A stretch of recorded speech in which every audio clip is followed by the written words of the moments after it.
Welcome to Collab Chats. I am your host, Kyra Baker. Today, I'm talking with Lindsay Metzker. Lindsay is an incoming doctoral student at Temple University. She earned her BA at the George Washington University and has master's degrees from Ohio State University and the University of Pennsylvania. She's about to complete a graduate certificate in disability studies at Temple University this summer. Her research focuses on mental health and student retention, as well as the intersections of religious institutions, gender, and culture formation. She lives with her partner in South Philadelphia. Lindsay, thank you so much for being here. You're very welcome. I never thought really that this project would generate as much attention as it has, and I'm happy to talk about it. I'm really excited to talk about this project you've been working on. So your project is centered on experiences in higher education among college students with significant mental health issues. Correct. Yeah. Can you talk a bit about like the development? I know you developed a survey, just the development of this project and what went into it. Mm-hmm. Sure. What we were looking at accomplishing, well, first of all, a little background on why I was doing this to begin with. This summer, I finished my graduate certificate in disability studies, and one of the last courses, or the last course in my case, that everyone takes is field work in disability studies. Thanks to my advisor for the certificate, Kate Fielkowski, I connected with Dr. Mark Salzer, who heads up the collaborative, as everyone knows, and he agreed to take me on for a summer internship. We had discussed a couple of different survey-related projects.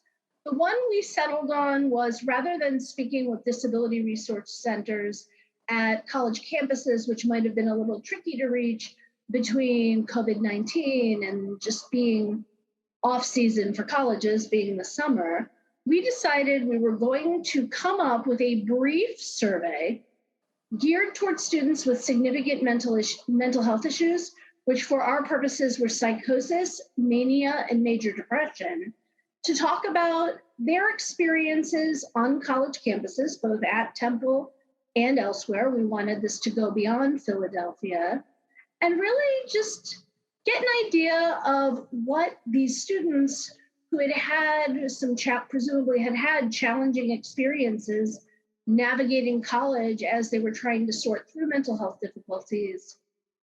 Like, what could universities do better? What could faculty and administrators and peers understand about living life with chronic mental health issues? Were they experiencing discrimination? And if so, how did that manifest? What kind? What advice would they give to other college students who face mental health challenges starting off? Like, if you're starting in college, you deal with some of these issues. How can you navigate school easier? What connections should you make? How can you make them? And just anything else they wanted to tell us. We spent a good few weeks developing the survey, fine-tuning the questions, and in the end, we got 58 responses. That's good. So I think I heard you kind of touch on some of the questions. How did you decide what questions to ask in the survey? You said that it was a few weeks, and I know there are only 5 questions. How did you decide that these were the important questions to ask? There was a lot of back and forth going on. Had it been a bigger survey or more of a research project, we probably would have taken a more intersectional approach, looking at how mental health as it relates to racial concerns on campus, as it relates to queerness or LGBTQ identity, as it deals with class issues. Unfortunately, we had to really narrow it down. Yeah. And the big thing we came away with, or that Mark and I, as we sorted through how we were going to ask these questions, is that we kind of grasped that we wanted to get at understanding rather than knowing, if that makes sense. Because I think most people, even with stigma in play, even with minimal knowledge about specifics of life with a mental health diagnosis, I think they understand that, yes, they know that, yes, that's going to make things difficult. Or living with bipolar disorder, living with schizophrenia, living with clinical depression. Yes, we know that is difficult. We know that can make things harder, but it's a different perspective from understanding what students who live with chronic mental health issues kind of deal with as a day-to-day thing. And that professors, I think it is very easy for professors or administrators to get frustrated. Many students reported that they felt like their professors thought they were being lazy or were using, oh, I'm hypomanic, I'm having a mixed state. Well, you're making an excuse to get an extension. Mm-hmm. That it was less about knowing that these conditions present challenges and kind of meeting students where they are and understanding what they need, how they can have support on campus, what they need to be. So one thing you wrote in the as you've been working on your survey introduction, this stuck out to me. You wrote, if there is anything that this project has shown me, it is that an ambivalent at best, downright hostile at worst response to a student dealing with significant mental health issues is far from uncommon. It's not too like uplifting to read it. Can you talk about some of the responses that led you to that conclusion? Well, many of the responses from graduate students that I got, because I got responses from both undergraduate and graduate students, show that these departments at the doctoral or master's level are not the most understanding. Mm-hmm. I mean, many of our students reported, keep it quiet, get it under control. You won't be taken as seriously if people know. I mean, there's even somebody from personal experience who I remember taking classes with when I was a graduate student, who may well have had accommodations in place, but the difficulties he was having due to his disability, the department wasn't sympathetic. Mm-hmm. And they weren't willing to meet him where he was. Like I mentioned before, like, oh, whatever you have going on, that's not a reason. You aren't going to get, that's not an excuse. You aren't going to get extensions in the real world. Or upper level graduate students being told to keep their mental health situation quiet, lest they get kicked out of their programs or they don't find a job. So I want to ask you a bit about the responses. Were there any, can you share some of the survey responses? Are there any that really just stuck with you, have remained with you? The big thing that comes to mind for me is that so many students were repeating time and time again, don't think of us as lazy. Don't treat us like we're not intelligent. And that really hit me, that so many of these people are bright. They're certainly deserving and they're certainly able to be on college campuses and have the academic capabilities to do the work. But just the way that they're treated really stuck with me, that they're underestimated time and time again because of mental health. There were also a few people that spoke about issues involving race and mental health. The idea that never ever call the police on someone going through a mental health crisis, which I know has been a very big topic here in Philadelphia over the last year, particularly if they are Black, if they are a person of color, that could result in very dire consequences and wouldn't result in getting help.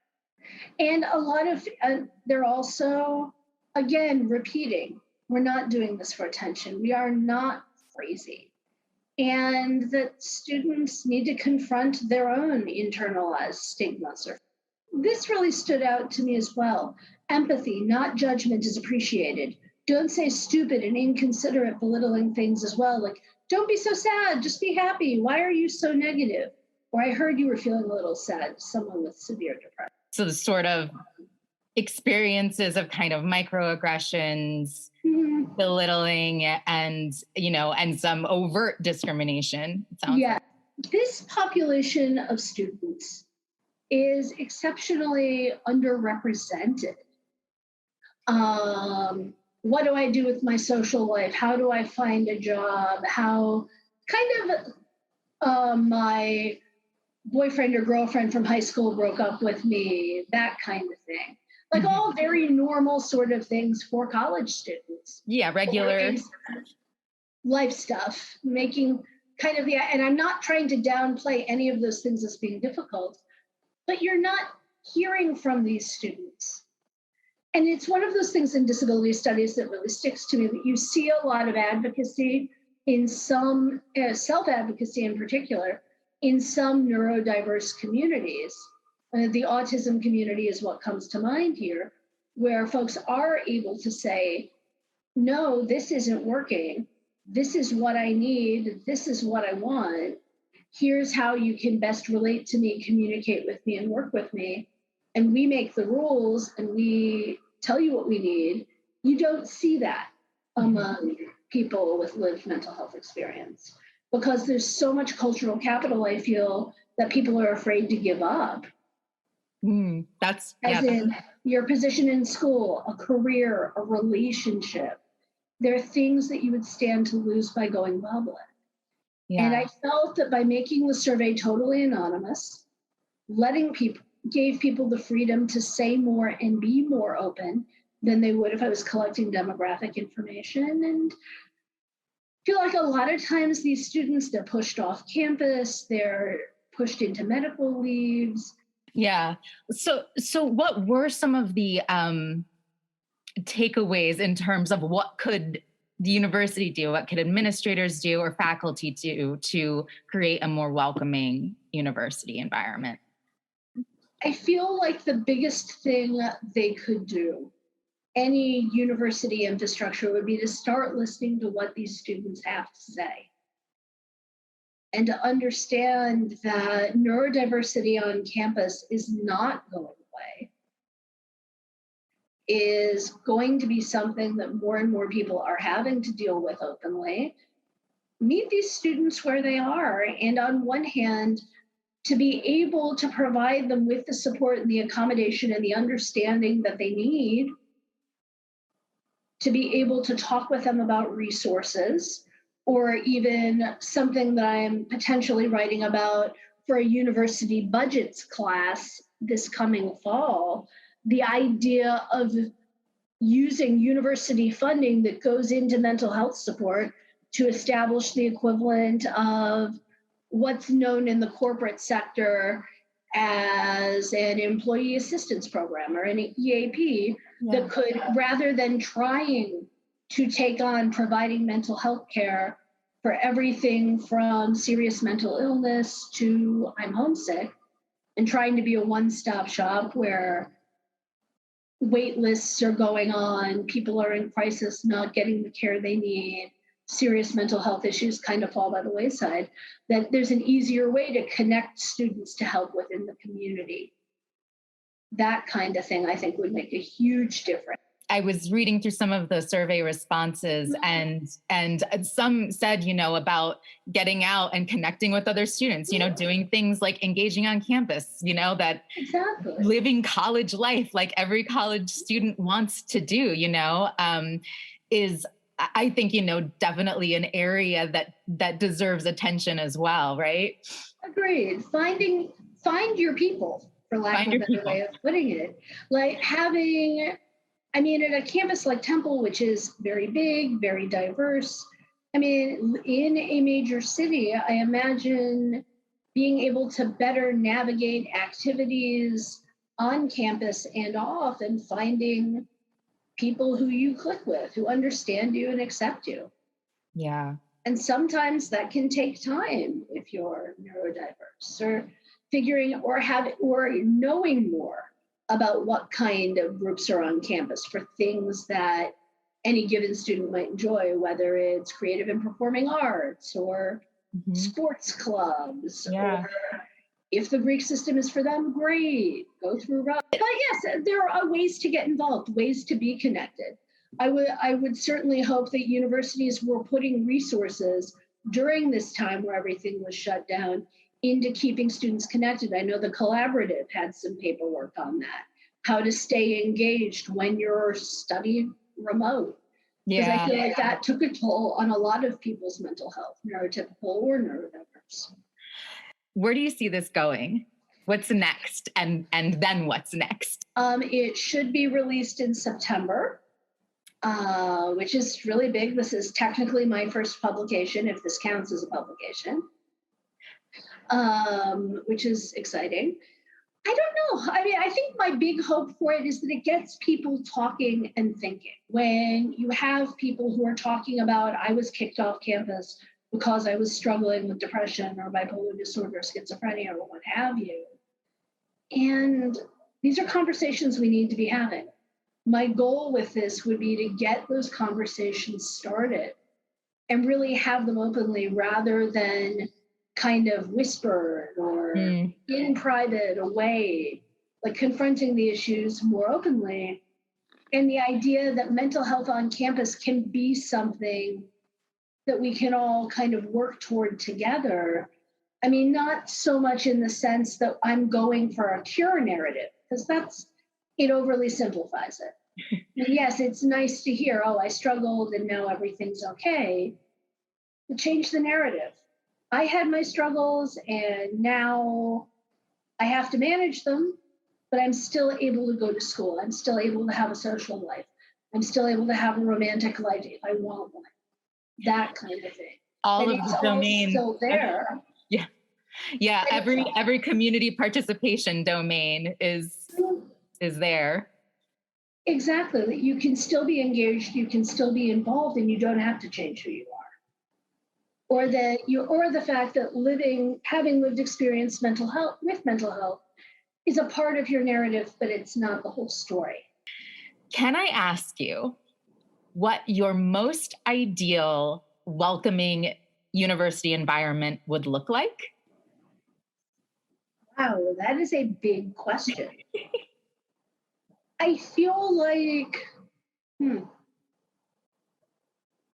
I really think it's an environment, and I know this is maybe pie in the sky or utopian thinking, where people can be accepted for who they are, for where they come from, and not be judged or put in a box. And I know I'm dreaming big to say this, but the idea that someone can have a disability or a mental health issue or just anything in general, or even the idea that you can meet somebody who does not have the same background as you and you're just able to take them at face value, to acknowledge this is who you are, this is your truth, this is your experience, and it's different from mine, but that's totally cool.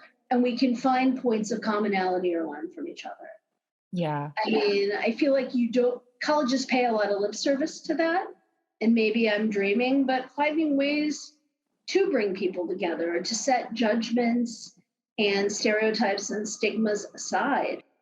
I am so excited to see, where this project goes next, and also just see what you keep working on. I'm feeling very optimistic, very hopeful. I really just want to see people truly understand there are human beings behind diagnoses, behind symptoms. And maybe rather than speculating on ways to make your university look good in the press or mental health initiatives that only do so much, hear what your students want and need. And that's really what we were hoping for in the end. Start with the students, get them involved. Thank you so much for talking with me and talking about this important work you're doing. You're very welcome. Collab Chats is a knowledge translation activity developed by the Rehabilitation Research and Training Center on Community Living and Participation for Individuals with Serious Mental Illnesses. Funding for this podcast and support for the collaborative comes from the National Institute on Disability, Independent Living, and Rehabilitation Research. The contents of this podcast do not necessarily represent the policies of NIDLR, ACL, HHS, and you should not assume endorsement by the U.S. federal government. If you enjoyed this podcast and would like to discuss it with us, email us at tucollab@temple.edu. To learn more about the work that we do, visit our website at tucollaborative.org or find us on Facebook at Temple University Collaborative on Community Inclusion and on Instagram and Twitter at TUCollab.